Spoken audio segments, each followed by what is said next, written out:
জুবিন গাৰ্গৰ মৃত্যু সন্দৰ্ভত ছিংগাপুৰ আৰক্ষীয়ে ডাঙৰ স্পষ্টীকৰণ দিছে। জুবিন গাৰ্গৰ মৃত্যুৰ তদন্ত অব্যাহত আছে। কণ্ঠশিল্পীগৰাকীৰ মৃত্যুত নাই কোনো অস্বাভাৱিকতা। ভাৰতৰ সংবাদ মাধ্যমত এই গোচৰৰ সৈতে জড়িত 4জন লোকৰ বিৰুদ্ধে হত্যাৰ অভিযোগ উত্থাপনৰ বাতৰি প্ৰকাশ পাইছিল আৰু তাৰ পিছতে ছিংগাপুৰ আৰক্ষীয়ে স্পষ্টীকৰণ দিছে। এতিয়াও ছিংগাপুৰ কৰোনাৰ্ছ এক্ট 2010ৰ অধীনত অব্যাহত আছে তদন্ত প্ৰক্ৰিয়া। ছিংগাপুৰ আৰক্ষীৰ তদন্তৰ পিছত তথ্য দাখিল কৰিব ছিংগাপুৰৰ ষ্টেট কৰোনাৰক। তদন্ত শেষ হোৱালৈ লাগিব কিছু সময়। জানুৱাৰী ফেব্ৰুৱাৰীত ছিংগাপুৰ আৰক্ষীয়ে দাখিল কৰিব প্ৰতিবেদন। ছিংগাপুৰ আৰক্ষীয়ে সম্পূৰ্ণ তদন্ত প্ৰক্ৰিয়া নিখুঁতভাৱে কৰাক লৈ প্ৰতিশ্ৰুতিবদ্ধ। লগতে ছিংগাপুৰ আৰক্ষীয়ে কাল্পনিক আৰু উৰা বাতৰিত বিশ্বাস নকৰিব বুলি মন্তব্য কৰিছে। আৰু এই বাতৰি প্ৰকাশ পাইছে ছিংগাপুৰৰ পৰা প্ৰকাশিত দ্য ষ্ট্ৰেইটছ টাইমছ নামৰ এখন বাতৰি কাকতত। আৰক্ষীৰ স্পষ্টীকৰণৰ অদ্বিতীয় বাতৰিটো যুগুতাইছে ছিংগাপুৰৰ সাংবাদিক ইয়ান সিঙে। আমি অধিক তথ্য জানিম। কাৰ্যবাহী সম্পাদক শোণিত কুমাৰ ভূঞা ফোনলাইন যোগে সংযুক্ত হৈ আছে। শোণিত কুমাৰ ভূঞা, ছিংগাপুৰ আৰক্ষীয়ে ইতিপূৰ্বে এটা ডাঙৰ স্পষ্টীকৰণ দিছে। কণ্ঠশিল্পীগৰাকীৰ মৃত্যুত কোনো অস্বাভাৱিকতা নাই বুলি কৈছে। আজিৰ জুবিন গাৰ্গৰ মৃত্যুৰ গোচৰৰ সৈতে জড়িত 4জন লোকৰ বিৰুদ্ধে হত্যাৰ অভিযোগ উত্থাপন হৈছিল আৰু সেই বাতৰি প্ৰকাশৰ পিছতে ছিংগাপুৰ আৰক্ষীয়ে এক ডাঙৰ স্পষ্টীকৰণ দিছে। আমি গতিকে সবিশেষ তথ্যখিনি আপোনাৰ জৰিয়তে জানি ল'ব বিচাৰিছোঁ। আপুনি ইতিমধ্যে উল্লেখ কৰিছে যে প্ৰতিদিন টাইমৰ দৰ্শকসকলক উল্লেখ কৰিব বিচাৰিম যে আজিৰ দিনটোত ছিংগাপুৰৰ ফালৰ পৰা সেই দেশৰ সংবাদ মাধ্যমেই হওক বা ছিংগাপুৰৰ পুলিচ প্ৰশাসনেই হওক খুব ডাঙৰ এটা কথা উল্লেখ কৰিছে। মই কথাখিনি প্ৰথমতে তেখেতসকলৰ বাৰ্তাত যিখিনি আছে সেইখিনি কথা উল্লেখ কৰিব বিচাৰিম। দ্য ষ্ট্ৰেইট টাইমছ ছিংগাপুৰৰ প্ৰথম 5খন যদি বাতৰি কাকত আমি চাওঁ তাত দ্য ষ্ট্ৰেইট টাইমছ আছে। ছিংগাপুৰ প্ৰেছ হোল্ডিং মিডিয়া তাৰ দ্বাৰা প্ৰকাশিত আৰু প্ৰচাৰিত। দ্য ষ্ট্ৰেইট টাইমছে এটা কথা উল্লেখ কৰিছে, মই যিখিনি তাৰ সাৰাংশখিনি আমি দিবলৈ ইতিমধ্যে চেষ্টা কৰিছোঁ। Death of Indian singer Zubeen Garg, police সে ইনভেষ্টিগেশ্যন ষ্টিল অনগোয়িং, ন' ফাউল প্লে ছাছপেক্টেড। অৰ্থাৎ জুবিন গাৰ্গৰ মৃত্যুত কোনো অস্বাভাৱিকতা নাই, যদিও বা তদন্ত প্ৰক্ৰিয়া চলি আছে, যিটো আমি ইতিমধ্যে দেখুৱাই আছো। এতিয়া মই যদি অকণমান সেই ৰিপৰ্টটোৰ যিটো ৰিপৰ্ট ইতিমধ্যে আমি ৰাজহুৱা কৰিছোঁ বা তাৰ ওপৰত নিৰ্ভৰ কৰি আমি বাতৰি সম্প্ৰচাৰ কৰিছোঁ, তাৰ সবিশেষ যদি আমি চাবলৈ যাওঁ, ইয়ান চেং এইগৰাকী ব্যক্তিয়ে বা সাংবাদিকে তেখেতে গোটেই বাতৰিটো লিখিছে। আৰু এই খবৰটো প্ৰথম সম্প্ৰচাৰ হৈছিল 18 ডিচেম্বৰ আজি, অৰ্থাৎ 2025 চনৰ 18 ডিচেম্বৰ 6:15 আৰু আপডেট কৰিছে 10:42 ৰাতি 10:42। অৰ্থাৎ আমাতকৈ যিহেতু ছিংগাপুৰৰ সময় প্ৰায় 2.5 ঘণ্টা আগত 8:12 নিশা আমাৰ ভাৰতীয় সময় মতে 8:12 খবৰ এয়া ছিংগাপুৰ আৰক্ষীৰ উদ্ধৃতি যে জুবিন গাৰ্গৰ মৃত্যুত কোনো অস্বাভাৱিকতা নাই। অৰ্থাৎ জুবিন গাৰ্গক হত্যা কৰা নহয়, হত্যাকাণ্ড নহয়, জুবিন গাৰ্গৰ মৃত্যু হত্যাকাণ্ড নহয়, সেই কথাটোকেই পৰোক্ষভাৱে যেন ক'ব বিচাৰিছে তেখেতসকলে। আৰু গোটেই খবৰটো যদি আমি চাওঁ তেতিয়া তেখেতসকলে লিখিছে যে ছিংগাপুৰ পুলিচ ফ'ৰ্চ অৰ্থাৎ SPF বুলি আমি যিটো জানো, on December 18 clarified that investigations into the death of Assamese singer Zubeen Garg are still ongoing. তদন্ত প্ৰক্ৰিয়া চলি আছে। After Indian media reported that 4 people have been charged with murder in relation to the case. যিহেতু ভাৰতৰ সংবাদ মাধ্যমত প্ৰকাশ পাইছে, অৰ্থাৎ আমাৰ 4জনক হত্যাকাণ্ডৰ গোচৰত অভিযুক্ত কৰা হৈছে। 4 নহয় 5জন আচলতে, তাত 4 বুলি কৰা হৈছে। শ্যামকানু মহন্ত, সিদ্ধাৰ্থ শৰ্মা, শেখৰ গোস্বামী, অমৃতপ্ৰভা মহন্ত, 4জনেই। তেখেতসকলৰ কথাখিনি উল্লেখ কৰি তেওঁলোকে লিখিছে, Garg died under mysterious circumstances on September 19 in Singapore. He was in country at the time to attend the North East Festival. আমি সকলোৱে জানো North East India Festival, আমি সকলোৱে জানো। The police said they are aware of online speculation regarding the circumstances of Garg death and that the media in India has reported that a special investigation team, অর্থাৎ SIT, in India has searched 4 people over the murder on Garg. অৰ্থাৎ SIT-য়ে 4জন মানুহ এই হত্যাকাণ্ডৰ, মানে গোটেই কথাটো আমি হত্যাকাণ্ড বুলি কৈছোঁ, আৰু সেই হত্যাকাণ্ডত 4জন মানুহ অভিযুক্ত বুলি আমি চাৰ্জশ্বিট দাখিল কৰিছোঁ। তাৰপিছত তেখেতসকলে কৈছে ক'ত The case is currently still being investigated by the Singapore Police Force, shortly SPF. In accordance with the Singapore Coroner's Act 2010, based on our investigation so far, the SPF, Singapore Police Force, doesn't suspect, আটাইতকৈ গুৰুত্বপূৰ্ণ যিটো প্ৰসংগৰ line, the SPF does not suspect foul play in the death of Mr. Garg, said the police. Mr. Garg unquote, said the police. অৰ্থাৎ পুলিচে কৈছে, Singapore আৰক্ষীয়ে কৈছে, যদিও বা এই গোটেই তদন্ত প্ৰক্ৰিয়াটো ছিংগাপুৰত চলি আছে, আমাৰ এই তদন্ত প্ৰক্ৰিয়াটো চলি আছে কৰ্ণাৰ চেক 2010 চনৰ ওপৰত ভিত্তি কৰি, আমাৰ তদন্ত প্ৰক্ৰিয়াৰ ওপৰত নিৰ্ভৰ কৰি আৰক্ষী প্ৰশাসনে কৈছে তেওঁলোকৰ হাতত এই জুবিন গাৰ্গৰ মৃত্যু যে এটা অস্বাভাৱিক মৃত্যু, এই সম্পৰ্কত কোনো ধৰণৰ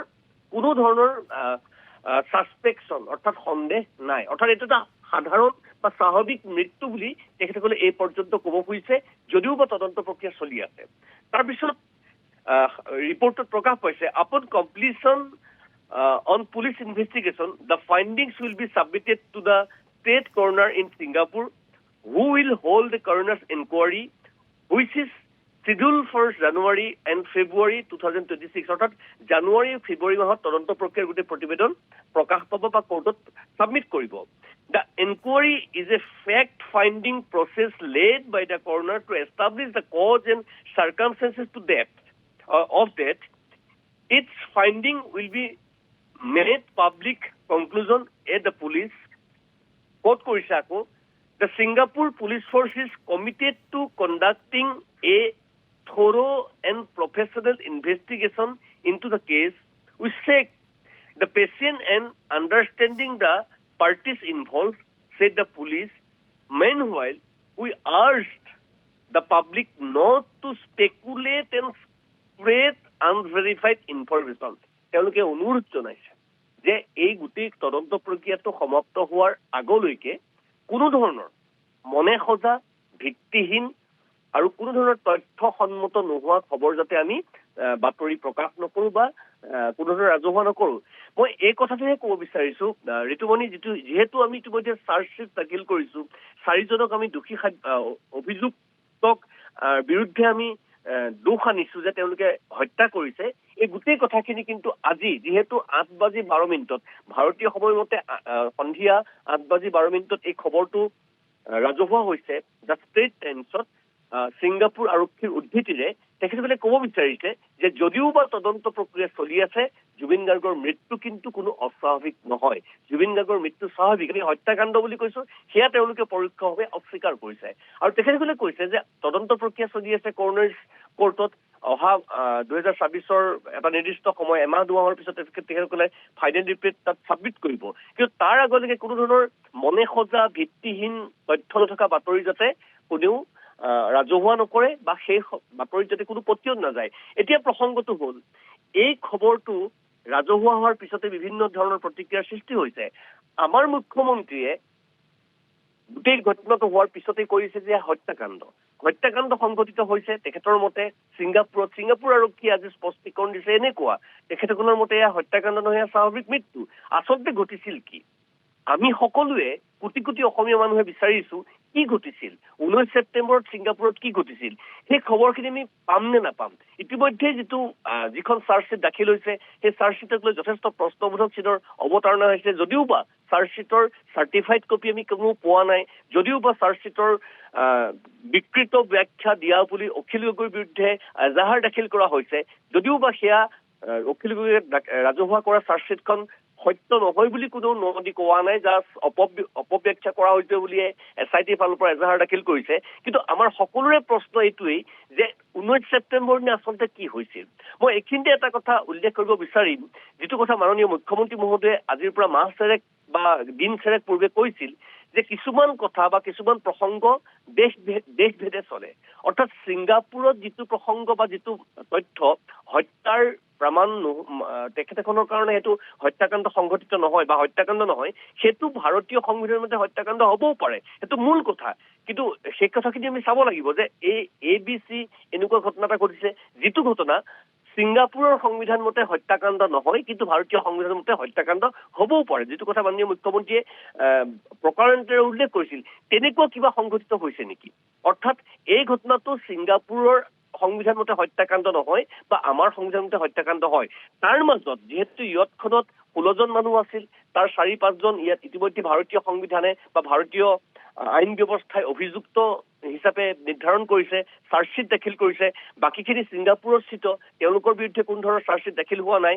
গোটেই এই যিডাল দুখন দেশৰ মাজৰ তদন্ত প্ৰক্ৰিয়াৰ যিটো মেৰপেচ, সেই মেৰপেচৰ মাজত আমি ন্যায় পামনে, সেয়া মূল কথা। মই মুঠৰ ওপৰত এটা কথাই ক'ব বিচাৰিছো যে এই মুহূৰ্তত আজিৰ দিনটোত 4জন অভিযুক্তৰ বিৰুদ্ধে, অৰ্থাৎ সিদ্ধাৰ্থ শৰ্মা, শ্যামকানু মহন্ত, শেখৰ গোস্বামী আৰু অমৃতভ মহন্ত, এই 4জনৰ বিৰুদ্ধে 103 অৰ্থাৎ হত্যাৰ চাৰ্জশ্বিট দাখিল কৰাৰ পিছত আজিৰ দিনটোত ছিংগাপুৰ আৰক্ষীৰ উদ্ধৃতিৰে তাত সংবাদ মাধ্যমত সম্প্ৰচাৰ হৈছে যে জুবিন গাৰ্গৰ মৃত্যু অস্বাভাৱিক নহয়।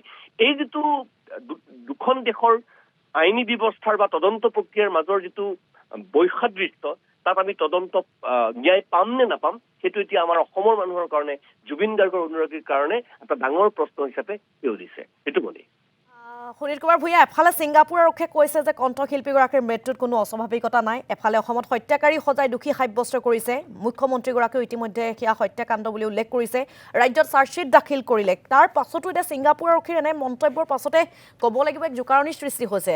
আচলতে সেই দিনটোত ঘটিছিল কি, 19 ছেপ্টেম্বৰত ঘটিছিল কি, সকলোৱে সেয়ে মাথো বিচাৰিছে, উচিত তদন্ত হোৱাটো বিচাৰিছে, এক স্বচ্ছ বা নিকা তদন্ত প্ৰক্ৰিয়াৰ মাজেৰে আগবঢ়াটো বিচাৰিছে কিন্তু সকলোৱে। নিশ্চিতভাৱে আমাক নালাগে একদম সঁচা কথা, সেয়া জুবিন গাৰ্গৰ পৰিয়ালেই হওক, সেয়া জুবিন গাৰ্গৰ সহযোগীসকলেই হওক, সেয়া জুবিন গাৰ্গৰ অনুৰাগীয়ে হওক বা প্ৰতিজন অসমীয়া ভাৰতীয় হওক, আমি এটা কথাই জানিব বিচাৰিছো যে 19 ছেপ্টেম্বৰৰ দিনা ছিংগাপুৰত কি হৈছিল, তাৰ পুংখানুপুংখ বিজ্ঞানসন্মত তথ্যখিনি আমি বিচাৰিছো। এতিয়া সেই কথাখিনিৰ আঁত ধৰি পেলাই মাননীয় মুখ্যমন্ত্ৰী মহোদয়ে প্ৰথমতে কৈ গ'ল যে মই জুবিন গাৰ্গৰ হত্যাকাণ্ড বুলি উল্লেখ কৰিছো। এই তথ্যৰ ওপৰত ভিত্তি কৰি তেখেতে সেইটো কৈছিলে, সেয়া ৰাইজে জানিব বিচাৰিব বিজ্ঞানসন্মত আৰু প্ৰামাণিকভাৱে। আৰু তাৰ পিছতেই SIT স্পেচিয়েল ইনভেষ্টিগেশ্যন টিমে হত্যাকাণ্ড বুলি ইতিমধ্যে চাৰ্জশ্বিট ফ্ৰেম কৰিছে বা চাৰ্জশ্বিট দাখিল কৰিছে, ক্ষমা কৰিব, চাৰ্জশ্বিট দাখিল কৰিছে আৰু তাৰপিছত তদন্ত প্ৰক্ৰিয়া চলিব। এতিয়া কথাটো হ'ল, এই সময়খিনিৰ মাজতে যিহেতু ছিংগাপুৰস্থিত অসমীয়া আৰু অসমত থকা অসমীয়া যিসকল অভিযুক্ত, তাৰ মাজত এটা দুদুল্যমান কথা বতৰাৰ স্থিতি, ক্ৰিয়া প্ৰতিক্ৰিয়া চলি আছে। আৰু তাৰ মাজতে ছিংগাপুৰ আৰক্ষীৰ এই স্থিতি আৰু স্পষ্টীকৰণৰ আঁত ধৰি ছিংগাপুৰৰ এখন বহুল চৰ্চিত, মই কৈছো যে আপোনালোকে সকলোৱে, আমাৰ দৰ্শকসকলে চাব পাৰে, এটা স্প্ৰেড ট্ৰেণ্ড, ছিংগাপুৰৰ বহুল চৰ্চিত 5খন বাতৰি কাকতৰ ভিতৰত অন্যতম এখন, আৰু তাৰ ভাৰ্চনটোৰ আঁত ধৰি পেলাই মই ইতিমধ্যে উল্লেখ কৰিছো যে য়াং চেং, যিজন সাংবাদিকে বাতৰিটো সম্প্ৰচাৰ কৰিছে বা প্ৰকাশ কৰিছে, তেখেতৰ বাইলান ষ্টৰী, তাৰ ওপৰত নিৰ্ভৰ কৰি আমি কথাখিনি কৈ আছো। গতিকে ইয়াৰ পৰা আমাক এটা উদুত্তৰ লাগে, প্ৰতিজন জুবিন গাৰ্গৰ অনুৰাগীয়ে বিচাৰিছে, আমি বিচাৰিছো, সংবাদকৰ্মী হিচাপে সকলোৱে বিচাৰিছে, পৰিয়ালৰ মানুহে বিচাৰিছে যে 19 ছেপ্টেম্বৰ দিনা কি হৈছিল আৰু সেই কি হোৱা কথাখিনি ছিংগাপুৰৰ আইনে কি ধৰণে বিচাৰ কৰিব আৰু ভাৰতবৰ্ষৰ আমাৰ আইনে কি ধৰণে বিচাৰ কৰিব, আমাৰ সংবিধানে কি ধৰণে বিচাৰ কৰিব, এই কথাখিনি পুংখানুপুংখ আৰু একেবাৰে স্পষ্টভাৱে আমাক দিয়াটো দৰকাৰ।